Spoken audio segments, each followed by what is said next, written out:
पुष्पा जी, दिल्ली से। राधे राधे महाराज जी। महाराज जी, भक्ति मार्ग में बाह्य स्वच्छता वो पवित्रता अनिवार्य है, किंतु जब पवित्रता पर अधिक जोर देने के कारण भक्ति प्रभावित होने लगे तो क्या करना चाहिए महाराज जी? बाहरी पवित्रता पर अधिक क्या क्या कैसे? कि अभी हाथ धोने हैं, अभी नहाना है, अभी ये करना है, तो क्या इसमें परेशानी है? इसमें परेशानी है, इसमें भक्ति क्या बाधित होगी? हमें बताइए क्या बाधित होगी? क्या आपको ऐसा लगता है तो हम उसमें आपको बताएं कि ये नहीं करना चाहिए? कैसे? महाराज जी कुछ जनों का महाराज जी मतलब कहीं भी हाथ लगा दिया, फिर हाथ धो, फिर डाला नहीं, अगर हम ठाकुर जी का भोग लगाने जा रहे हैं तो हम हाथ धो करके जाएंगे, चाहे कोई हाथ लगाए हो या न लगाए हो, प्रक्षालन करके जाएंगे। ठाकुर जी के पात्रों का मार्जन करेंगे, ठाकुर जी के लिए अपने शरीर को पवित्र रखेंगे, अपने वस्त्रों को पवित्र रखेंगे, अपने मंत्र जपना है इसलिए आचमन करके मुख को पवित्र रखेंगे। अगर कुछ खाया है तो अच्छी तरह कुल्ला करके 3 बार आचमन करके हम रहेंगे, क्योंकि हर समय हमें नाम मंत्र जपना है। तो इसमें परेशानी क्या है? भक्ति में बाधा क्या है? पवित्रता भक्ति की सहायक है, बाधक कहाँ है? हाँ, अब ये कि ये छू न जाए, ये बात नहीं होनी चाहिए, ये नहीं होनी चाहिए। नहीं, सब में भगवान विराजमान है और ये पवित्रता एक सीमा तक है, इसके बाद इसका भी महत्व खत्म हो जाता है, अवधूत स्थिति आने लगती है। इस शरीर से राग त्याग देना ही पवित्रता है, शरीर से राग रहित हो जाना ही परम पवित्र है। पर उस स्थिति तक पहुंचने के लिए बाहरी पवित्रता का निर्वाह किया जाता है। हाँ, पवित्रता में ये बात नहीं होनी चाहिए कि तुम हमें कैसे छू लिए, अब हमें फिर नहाना पड़ेगा। ये नहीं होना चाहिए। सब में भगवान विराजमान है, भगवान का स्वरूप मान करके कोई छू ले तो हम उससे अपवित्र नहीं मानते। हाँ, अब ठाकुर सेवा में जाते हैं तो वस्त्र, शरीर आदि की पवित्रता, भाव आदि की पवित्रता रखते हैं। बाहरी पवित्रता का तात्पर्य है आंतरिक भाव पवित्र हो जाना, और जब भाव पवित्र हो जाता है तो बाहरी पवित्रता का विशेष महत्व नहीं रहता। आशीष जी, मथुरा से। राधे राधे महाराज जी। महाराज जी, मैं जो भी भक्ति करता हूँ उसका कारण मृत्यु के प्रति मेरा भय है। बहुत अच्छा है, भक्ति करनी है, कर लो, पता नहीं कब मृत्यु आए। बहुत अच्छा, बहुत अच्छा, बहुत तुम्हारे ऊपर भगवान की बड़ी कृपा है। यदि ये बात तुम्हारे दिमाग में बैठ गई तो तुम बहुत अच्छे भक्त बन जाओगे। मृत्यु का भय बैठ जाए कि पता नहीं कब शरीर छूट जाएगा। दान पुण्य कर लो, तीर्थ याटन कर लो, परोपकार कर लो, मंगलमय भगवान का नाम कीर्तन कर लो, भगवत कथा सुन लो, भगवत भक्तों का संग कर लो, धन्य भाग हो जाएंगे। यही भय तो चाहिए, यही भय चाहिए। जो सभी आवा सरनाई, रखियो ताहि प्राण की नाई।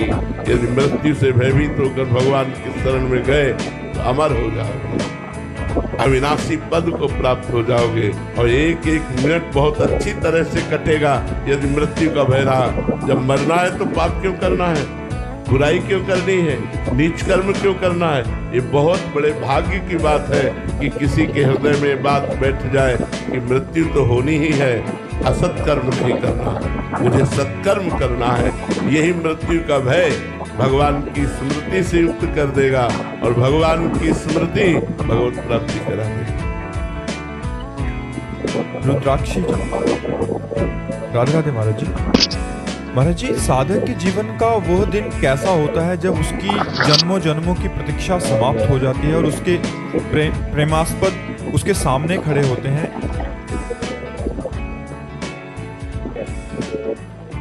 ऐसा प्रश्न किया है,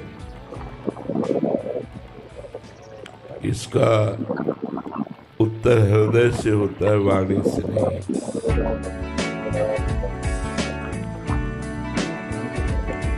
जब कोई भजन के प्रभाव से प्रभु से प्रेम कर पाता है, और जब प्रभु मिलते हैं, उस मिलन के सुख को वाणी वर्णन कर सके, इतनी सामर्थ्य प्राकृतिक वाणी में कहाँ है? सरस्वती जी में भी इतनी सामर्थ्य नहीं है कि भगवत मिलन की सुख वृत्ति को लिख सके। भगवत मिलन कराने वाले प्रेम को ही कहा गया अनिर्वचनीयम प्रेम स्वरूपम।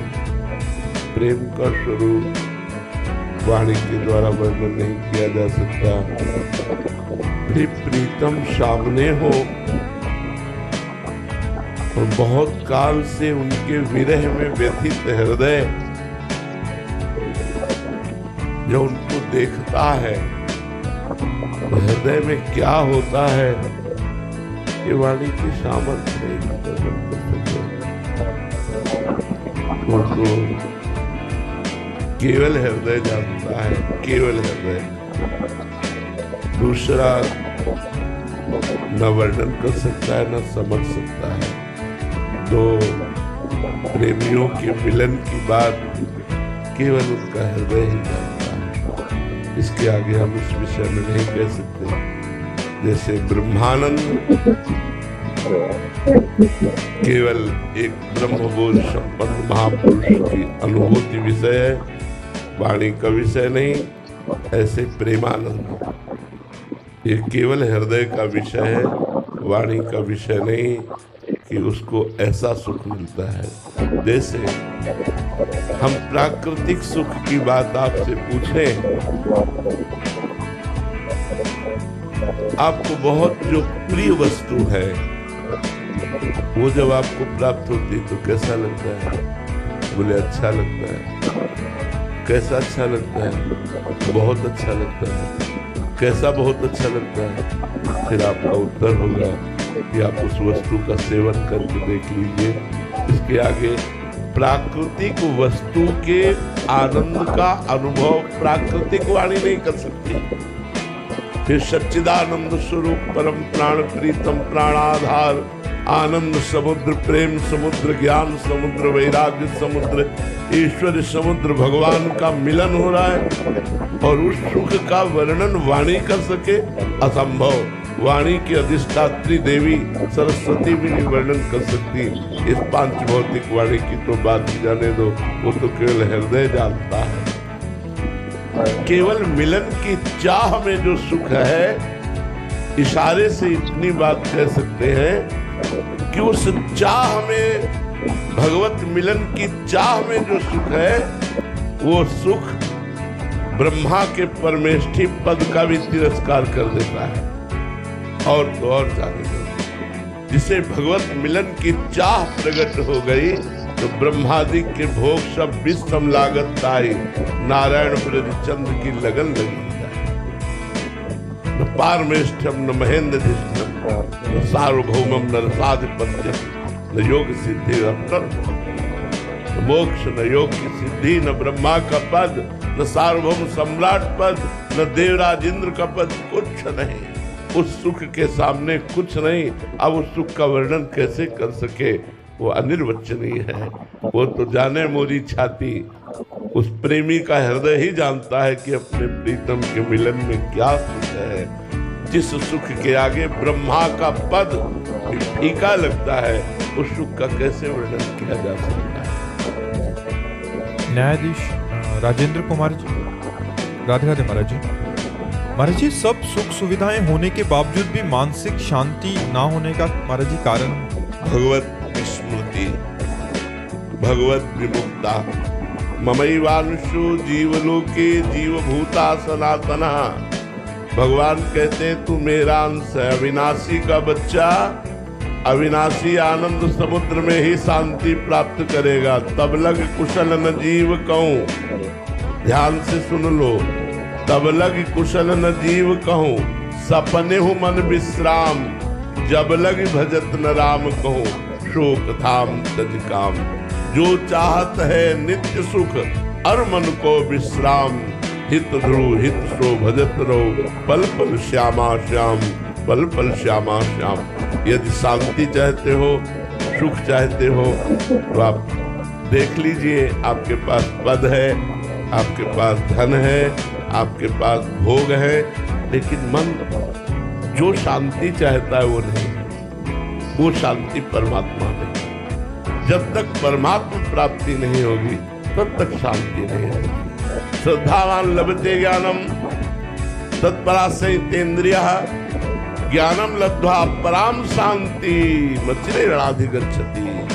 जब ब्रह्म बोध हो जाता है या भगवत साक्षात्कार होता है तो हृदय परम शांत हो जाता है, अपार शांत। हमारे भगवान का स्वरूप शांताकार, शांत। हम उनके अंश हैं, उसी शांति को चाहते हैं। वो भगवान से मिलेगी, माया से नहीं। प्रकृति से शांति नहीं मिलेगी। परमात्मा के अंश को प्रकृति से शांति नहीं मिलेगी। परमात्मा के अंश को प्रकृति की वस्तुओं को साधन बनाकर परमात्मा से शांति मिलेगी। हम भूल करते हैं, अगर उपासना भी करते हैं तो भगवान को साधन बना लेते हैं और भोगों को साध्य मान लेते हैं। यदि हम भोगों को साधन बना लें और भगवान को साध्य बना लें और भगवान का स्मरण करते हुए अपने कर्तव्य का भय और प्रलोभन त्याग करके ठीक निर्वाह करें तो हमें शांति प्राप्त हो जाएगी। कहीं न कहीं हमसे भय या प्रलोभन से अपराध बन जाता है, गलती हो जाती है और वो गलती फिर जीवन भर अशांति प्रदान करती है। इसलिए समस्त गलतियों को मिटाने के लिए भगवान का नाम गरज रहा है। नाम जप करो, हृदय से भगवान की शरण में रहो और जो पद मिला है उसका ठीक निर्वाह करो। किसी भी प्रलोभन से, किसी भी भय से कोई ऐसी गलती ना होने पावे जो नहीं होनी चाहिए। निर्दोष को दंड देना, दोषी को बख्श देना, ये हमारे लिए बड़ी अशांति का कार्य होगा। तो कोई भय या कोई प्रलोभन हमारे कर्तव्य को, हमारे न्याय निष्ठा को कहीं भी किसी भी तरह दबा ना पावे। ऐसे भाव में रहो और नाम जप करो, भगवान के आश्रित रहो, देखो शांति प्राप्त हो जाएगी। शांति नहीं, परम शांति, परम शांति, परम शांति प्राप्त हो जाएगी। महाराज जी, पूर्व में अज्ञानतावश ऐसा हो गया और अभी आपका सत्संग या महापुरुषों के वाक्य सुनने के बाद सचेत हुए कि अभी से हमें गलती नहीं करनी। तो महाराज जी, एक तो जो पूर्व का पाप बना है और अभी से नहीं करना नाम जप से, तो ठीक है। तो नाम जप से वो जो पूर्व में पाप हुए वो भी हाँ, नाम संकीर्तनम यस्य सर्व पाप प्रणाशनम। सर्व, सर्व माने पीछे के, अभी के और आगे के भी। सर्व, सर्व पाप प्रणाशनम लिखा है ना। वर्तमान के पाप नष्ट हो जाएंगे या भविष्य के पाप नष्ट हो जाएंगे, ऐसा नहीं लिखा। नाम संकीर्तनम यस्य सर्व पाप प्रणाशनम, समस्त पाप नष्ट हो जाते हैं, जो पीछे के भी किए हुए हैं, जो अब भी हो रहे हैं या जो भूल चूक से आगे भी हो जाएंगे। नाम जप के प्रभाव से, नाम कीर्तन के प्रभाव से नष्ट हो जाते हैं। और भगवान की शरणागति से भी सर्वधर्मान परित्यज्य मामेकम शरणम व्रज, तो अहम त्वाम सर्व पापेभ्यो, सर्व लिखा है, सर्व पापेभ्यो, भूत के पाप, वर्तमान के पाप और भविष्य में भी जो गलती हो जाएगी, माँ शुचा, मैं तुम्हें पवित्र करूंगा। हम त्वाम सर्व पापेभ्यो मोक्षयिष्यामि माँ शुचा, मैं तुम्हें सबसे मुक्त कर दूंगा। इसलिए भगवान की शरण में होकर भगवान का नाम कीर्तन, नाम जप किया जाए तो हमारा जीवन परम पवित्र हो